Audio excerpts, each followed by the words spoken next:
So when I used to clean the bathrooms, I would lose myself with the music that the cover bands were playing.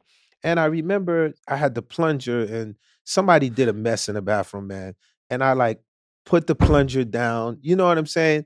And freaking piss come up on Wyclef's face. Man, dude, I'm so pissed off and so heated right now. I take the plunger and I throw it down, right? And my father comes to me and he's like, "You pick up the plunger. Pick up the plunger now." And I pick up the plunger. He's like, "This is America, you know. Never be shameful of anything you do as long as what? As long as it's honest. As long as it's what? Yeah, Dad, as long as it's honest. Okay, you go back, you finish the bathroom." And so for me, it's like, that's why I could relate to Bruce Springsteen. You know, that's why I could relate to Marley because so anyone who's listening to this ain't, that's why I say my life is like the Cinderella man. Cause at the end of the day, it's like, I just want everybody to know the key to what I did is just the passion.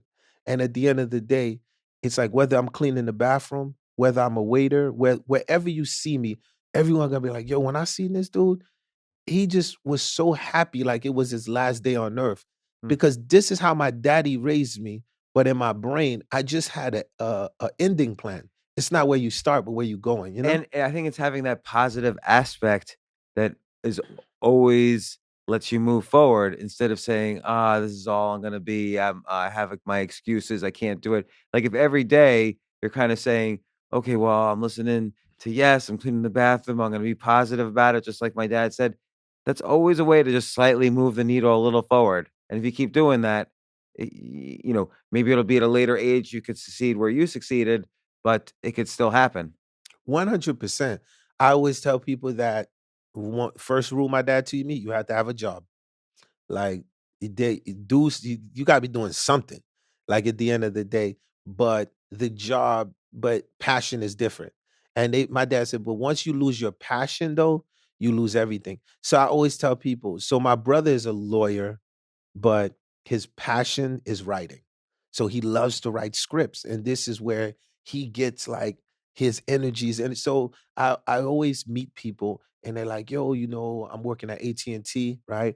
Or I'm an IT guy here. Or I'm a, But then I also meet people that like, yo, I'm a doctor, but yo, I be DJing on the weekends. This is what I love, and somehow this is what they love. So I always tell us as humans, like, don't forget the true essence of life. You still, because sometimes it seems like you need that dollar. And because you need that dollar so much, you only work for that dollar. Then you turn around, you 6 feet deep and have not enjoyed the essence of life, which is adventure. And you have to have passion and find it.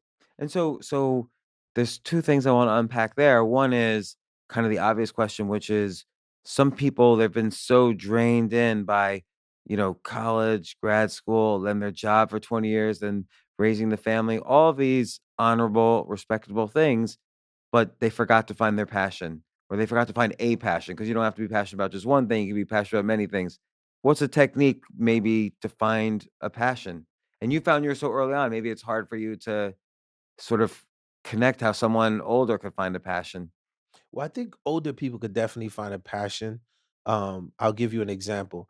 I always say every person has at least one good friend, like that'll just give it to you. You know what I'm saying to you? Like, Steve's yeah, my yeah. good friend There's over the there. one who's always going to be blunt with you and just raw, and you be like, "Shut up!" But they always just got that thing for you. And so I always tell people, make sure that the company around you is like company. So if you just sitting down and every weekend you with a crew, and what they're gonna be doing is they're gonna be putting the jack on the table, and they're gonna be talking about the stories that happened in 69 and 70, and every weekend it's the same thing. Then next thing you know, you're gonna be like 80, 90, like what happened. So I always believe in encouraging people. Quick story. So my wife, she was a fashion designer, and her name is Fusha Design. She was doing Bryant Park for 3 seasons, and she was competitive to Fat Farm to everything. Like she was insane. Then we have my daughter Angelina, and she's like, you know what? I'm I have to stop this fashion thing. Like I gotta go raise my daughter. And then so she spent like 13 years. My daughter's 13. And she raised her. And now you would think like if she's gonna go back in the fashion climate, it's a whole new nother climate, right? So how do you go back to your passion? Because at the end of the day, that was really her passion, but she knew at the end of the day, there's nothing greater than raising her daughter. So I was like, you know what? You can do it. Like I'm with you. Like I know that that's your gift and that's your passion. And she just did her first show was at Pier 59, right?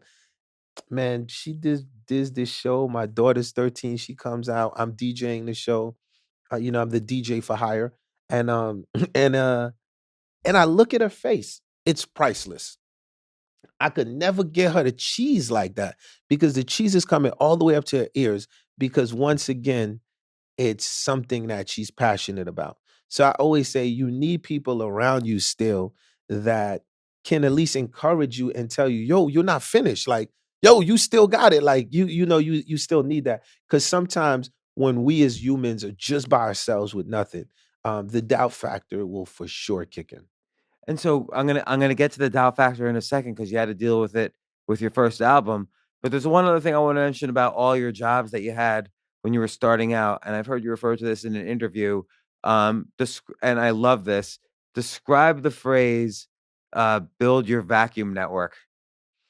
Oh yeah, build your vacuum network. So one of my jobs, anyone who's listening, I'm actually was the king of selling Kirby vacuums, I kind of had a feeling, just right? So I'm a good salesman, and so with Kirby you get the training, and as you can see, once I start talking about Kirby vacuums, my entire voice changes, the whole pitch changes. This is not like Burger King. Wyclef Jean's about to sell you this Kirby vacuum, and you need this in your life. like you just lost your whole accent, You everything. feel me? Like I am selling Kirby vacuums. But what was deep about Kirby vacuums is you go into the individual's house. And the thing about anyone who knows about Kirby it's a kit. You literally have to put the entire vacuum together, you know? And I always use this analogy because if you can like leave that house having sold the Kirby vacuum, like at the end of the day, there's nothing that you want to sell that you can't sell. And so at the end of the day, I used to go from house to house, house to house, and I didn't sell in every house, like, but even when I didn't sell the vacuum, I remember somebody like pushing me out. You feel me? Like, yo, pushing me out. And as they pushing me out, I'm like, yo, you're going to regret this. Can't you see the dust? Can't you see the get out of here? You know what I'm saying to you? So it was like that thing, which once again, only in America, that idea of that opportunity, and here it is. Are you going to take it or not? So the same way that I would sell you a Kirby vacuum is going to be the same mentality that I'm going to use now to if you come at the show and I'm like, yo, you need a Wyclef piece of merch. Oh, yeah, yeah, yeah. You don't understand. You can't leave without this merch, right? So it's almost like you find things that you've done in your childhoods in different jobs. You're literally like applying it to your modern job, your modern day life, you And know? also, would you try to sell CDs to vacuum customers? Wasn't there an Of element of that? course, of So you course. were always connecting the Of dots course, on you have everything. to. Exactly. Because what happens is anywhere that I go, I always got my music with me. So at the end of the day, I always use like the Burger King story. I'm always saying, so there's always an opportunity. So at the end of the day, I remember it's so funny. I remember I would, it was a Kirby vacuum, and I sold this Kirby vacuum. And I left the person with a blend tape, a CD, a blend CD. And I was like, you know what? Today's a good day, you know. You bought this Kirby vacuum for me. I'm gonna leave you with some of my music. And at the end of the day, this person's taking the music. I don't know if they're gonna play it or not, but they're like, yo, this is a very interesting character here. You know what I'm saying to you? Like, did he just like, I'm like, yeah, no, don't worry about it. You don't have to pay for this. I'm going to give it to you. And then at times, we sold the music, you know what I mean? But with everything that I always do, there's always a component of like music in it. There's always a component of melody. So always kind of taking what you're doing, even if it's not the passion, but figuring out how to connect it to the passion. Watch this. I worked in a beauty salon store for EK Korean boss. And I'm working for him in the store and I'm selling beauty products. Anybody who's listening to this and you want to test Wyclef Jean's beauty products, let's go. We got Precise, Revlon, right? These are some of this, very important. Another great shampoo and conditioner is called Cream of Nature. Okay, we could get into it. But this is the story. So while I'm working, he's from Korea. So I was like, yo, man, teach me some Korean. And literally, so if I'm like, na na na na, anyang hashamika ha ha says suli serang hamnita. I promise you, if someone's Korean, they're like, how do Wyclef know this? Because while I was working there, I was like, yo, I should probably learn a few lines in Korean on my freestyle because when I get to Seoul, I'm gonna know I'm gonna have to be able to flip the word.